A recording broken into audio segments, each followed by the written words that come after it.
नमस्कार, उज्जैन टीवी के सभी दर्शकों का हार्दिक स्वागत है। आइए सबसे पहले नजर डालते हैं आज की सुर्खियों पर। अप्रैल माह की 18 तारीख तक हुई शहर में 468 मौतें, सरकारी अस्पताल नहीं दे रहे आंकड़े। ऑक्सीजन की कमी और स्वास्थ्य विभाग की लापरवाही के विरोध में तराना विधायक बैठे भूख हड़ताल पर। सेवा भारती ने लोकमान्य तिलक स्कूल में बनाया क्वारंटाइन सेंटर।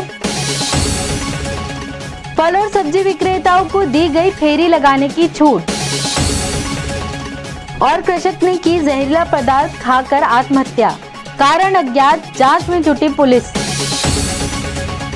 अप्रैल माह की 18 तारीख तक घरों और निजी अस्पतालों में हुई 468 मौतें, सरकारी अस्पताल नहीं दे रहे आंकड़े। इस माह 1 अप्रैल से लेकर 18 अप्रैल तक घरों और निजी अस्पतालों में मरने वालों की कुल तादाद 468 है, जिनमें कोरोना से मरने वाले 19 हैं। दूसरी तरफ चरक अस्पताल, सिविल अस्पताल, माधवनगर और आरडी गार्डी अस्पतालों से मृतकों की संख्या नहीं मिल पा रही। कारण बताया जा रहा है कि यह जानकारी देने के लिए कोई व्यक्ति अधिकृत नहीं है, लिहाजा हमें जो आंकड़े अधिकृत रूप से मिले हैं वह नगर निगम के जन्म मृत्यु कार्यालय से प्राप्त हुए। लिपिक पूजा चौधरी ने बताया, अभी 1 अप्रैल से लेके 17 अप्रैल तक चक्रतीर्थ, विद्युत सौदागृह, त्रिवेणी मोक्षधाम, प्राइवेट हॉस्पिटल और जितने भी कब्रिस्तान है, 16 कब्रिस्तान है, उनकी रिपोर्ट आई है। 449 तो नॉर्मल है और 19 कोरोना पॉजिटिव है। आपके पास रिपोर्ट आती है तो किस प्रकार से उसका विकास जानकारी मतलब चक्रतीर्थ से एक पीले येलो कलर का फॉर्म होता है, मृत्यु सूचना फॉर्म, उसको वहाँ जो परिवार वाला दाह संस्कार करने आता है वो उसको भरता है। तो उसमें जो रिपोर्ट रहती है, मतलब मरने वाले की डेथ, जिसकी डेथ हुई है उसका मृत्यु तारीख, मरने वाले का नाम, उसके पिता का नाम, पता, अगर वो कोरोना पॉजिटिव है तो कोरोना पॉजिटिव लिखा रहता है।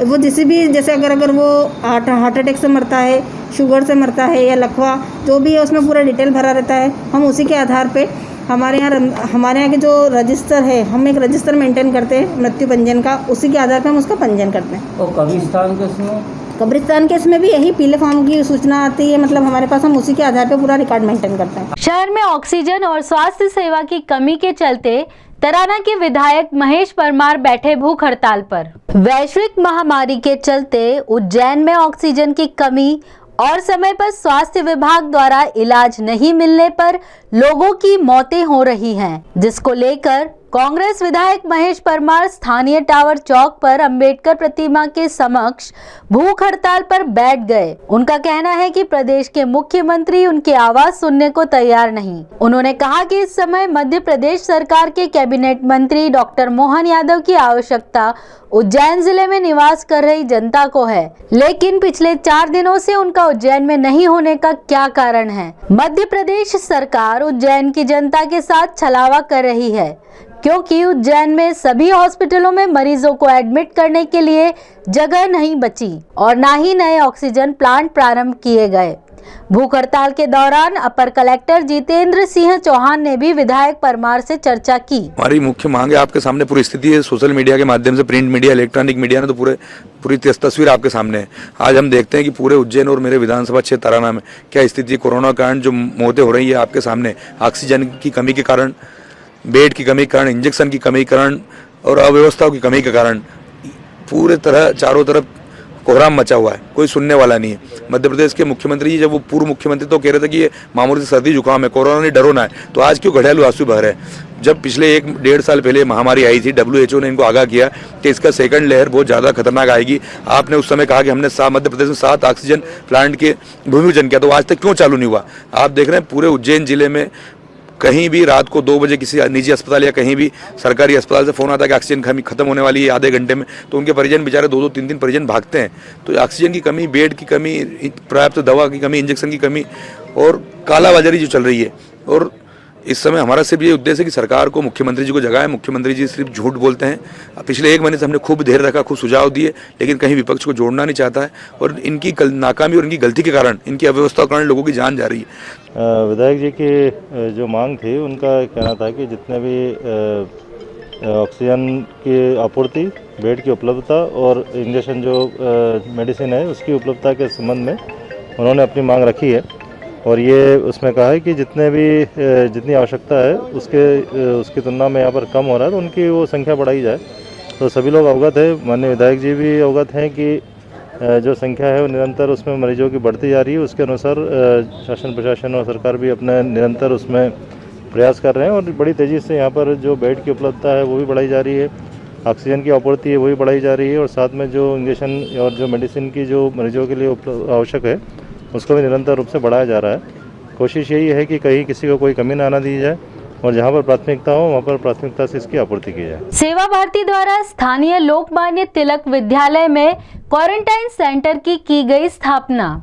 राष्ट्रीय स्वयंसेवक संघ और सेवा भारती ने संकट काल के समय में मानव सेवा के धर्म को निभाते हुए लोकमान्य तिलक स्कूल परिसर में स्थित लोकमान्य विद्या विहार उच्चतर माध्यमिक विद्यालय में कोरोना संक्रमित मरीजों के परिजनों के लिए क्वारंटाइन की व्यवस्था की है।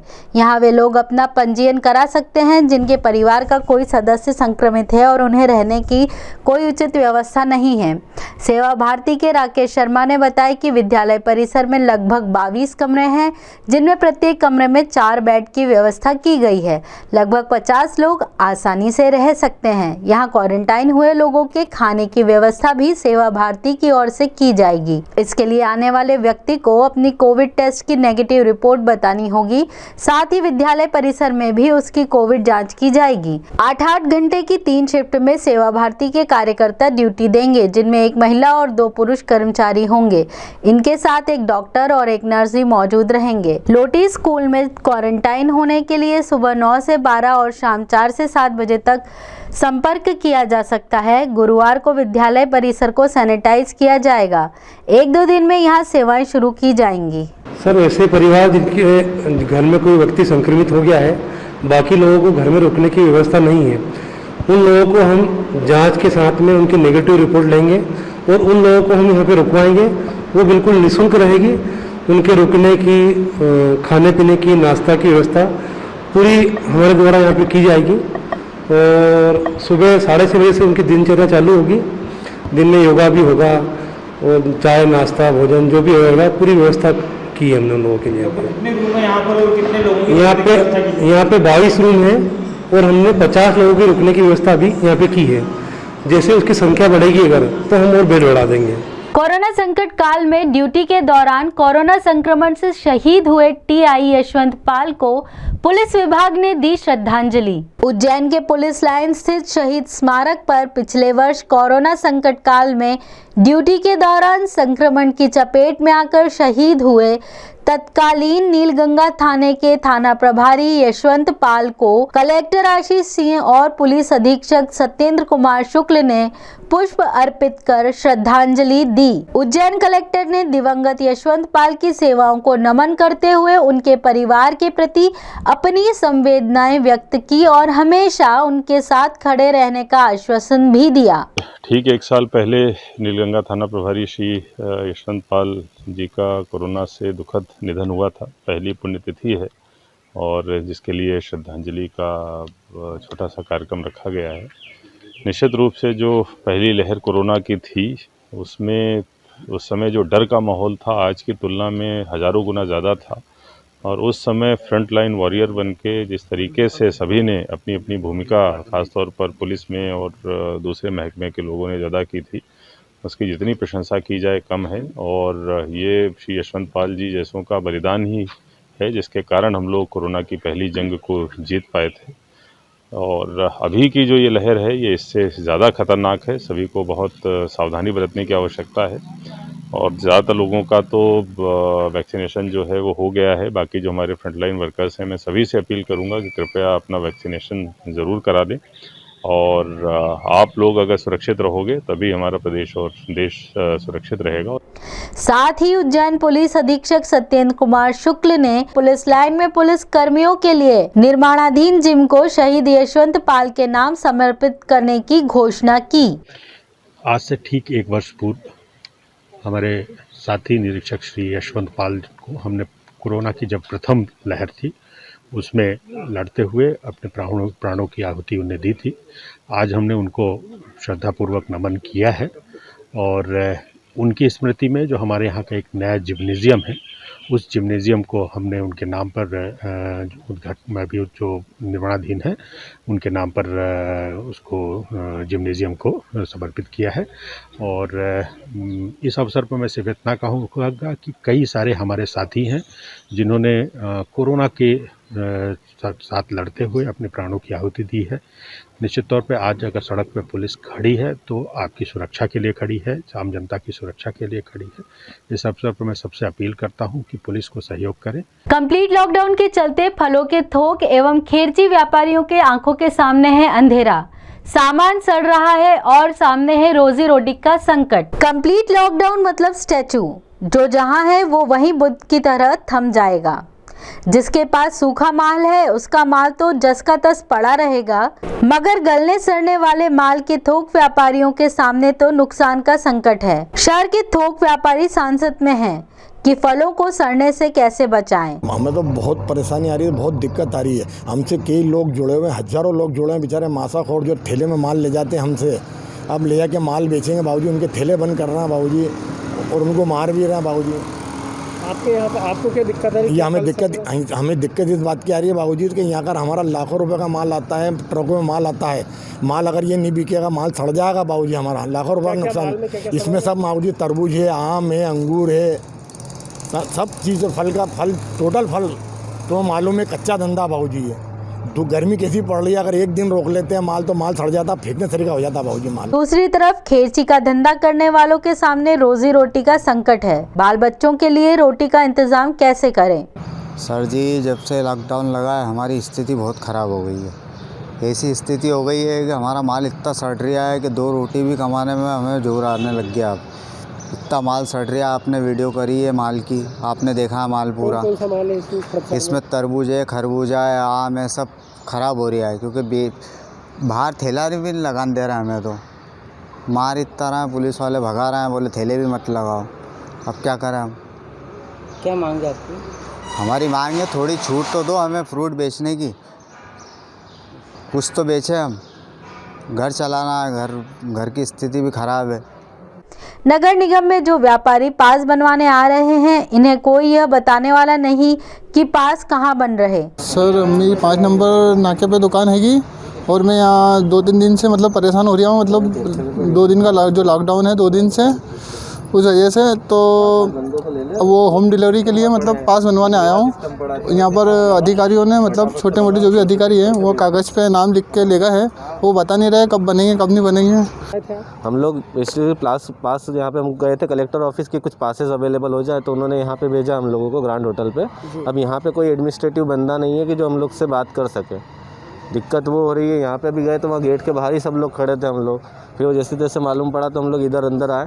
अगर यहाँ पे कोई चर्चा करने वाला इंसान हो, कि व्यक्ति हो जिससे हम बात कर सके कि हमारी समस्या ये है, कोई सुनवाई नहीं है। व्यापारी भी हम लोग के व्यापारी भी आए हैं कि तो भाई हमको एक जो टाइम गाइडलाइन दी है 5 से 11, एटलीस्ट 5 से 11 में तो काम हो सके। प्रशासन का प्रशंसनीय निर्णय, फल और सब्जी फेरी लगाकर बेचे जा सकते हैं।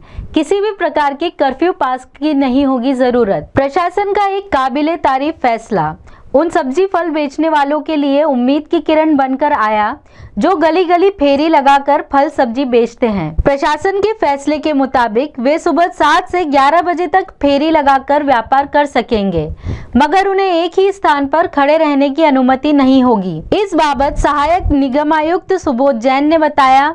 और जहाँ तक सब्जी बेचने वालों का सवाल है, सब्जी और फ्रूट्स के लिए कलेक्टर महोदय ने निर्देश दिए हैं कि ये हाथ ठेला चलित जो ठेला है वो है उनका पास का काम करेगा, और ऐसे सभी ठेले वाले सुबह 7 बजे से 11 बजे तक अपने गली मोहल्लों में बेचकर व्यवसाय कर सकेंगे।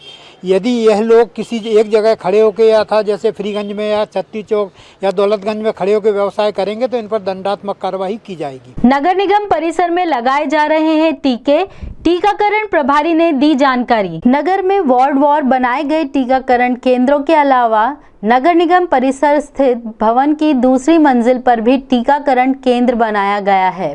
टीकाकरण प्रभारी केसी परमार ने जानकारी देते हुए बताया, जो जिन लोगों को फर्स्ट डोज कोवैक्सीन का लगा था उनका डोज हमने सुरक्षित रखा था, क्योंकि हमें मालूम था कि सेकंड डोज उनको लगाना है। तो एक स्पेशल साइट नगर निगम में बनाई गई है जो कि कोवैक्सीन का सेकंड डोज लगाती है, बाकी जो स्थान हैं वहाँ पर कोविशील्ड लगता है और प्रथम डोज और द्वितीय डोज दोनों ही लगाए जाते हैं। सिर्फ ये एक साइट ऐसी है जहाँ पर अभी कोवैक्सीन का सेकंड डोज लगाया जाता है। मंडी प्रशासन द्वारा जारी पास को नहीं मान रही है पुलिस।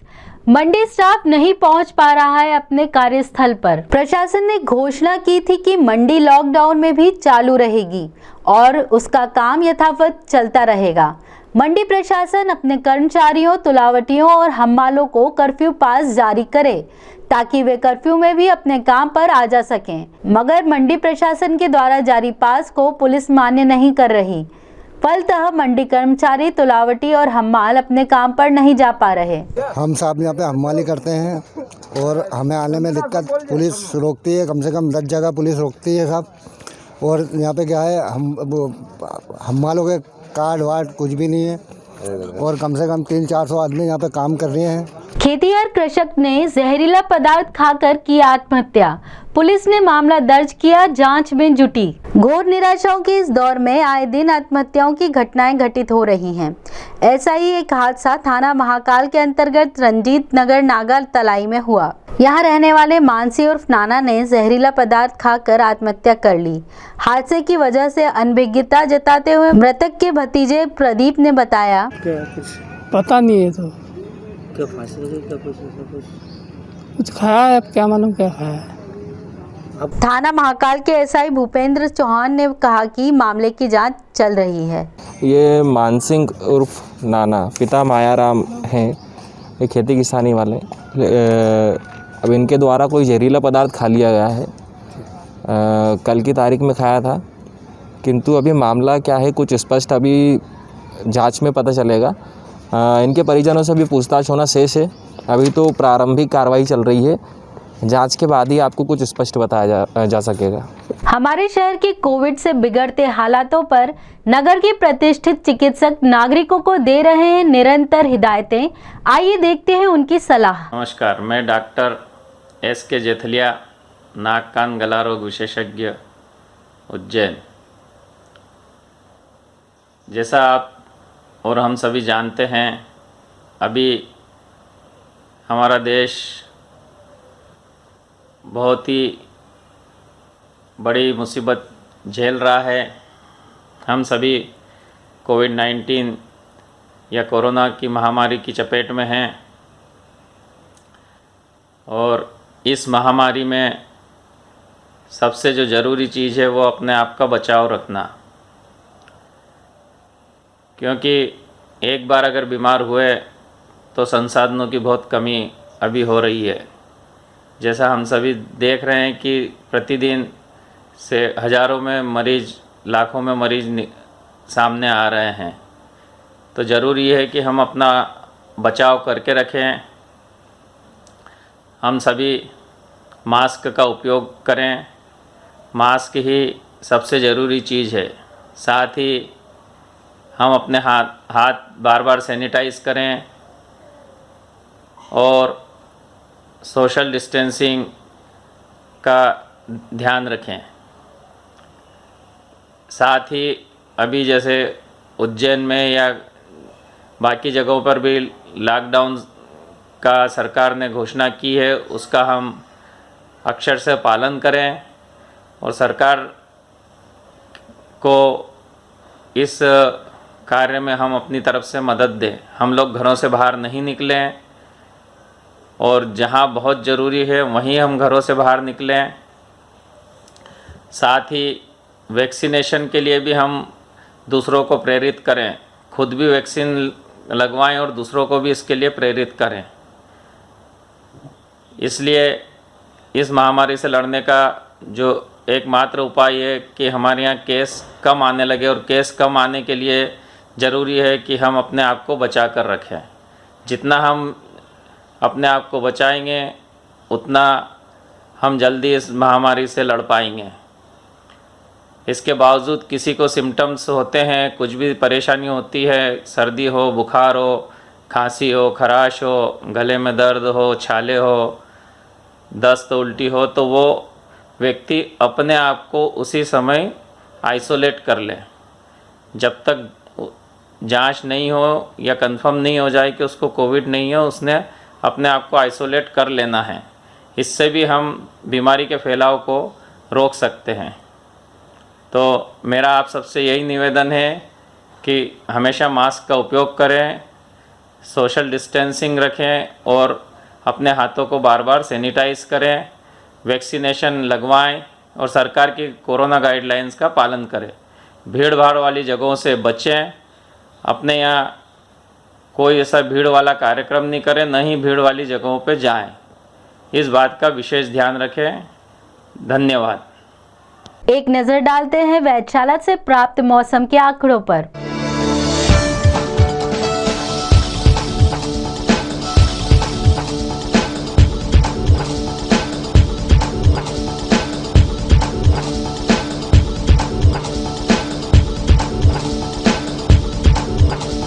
अंत में प्रमुख समाचार एक बार फिर। अप्रैल माह की 18 तारीख तक हुई शहर में 468 मौतें। सरकारी अस्पताल नहीं दे रहे आंकड़े। ऑक्सीजन की कमी और स्वास्थ्य विभाग की लापरवाही के विरोध में तराना विधायक बैठे भूख हड़ताल पर। सेवा भारती ने लोकमान्य तिलक स्कूल में बनाया क्वारंटाइन सेंटर। फल और सब्जी विक्रेताओं को दी गई फेरी लगाने की छूट।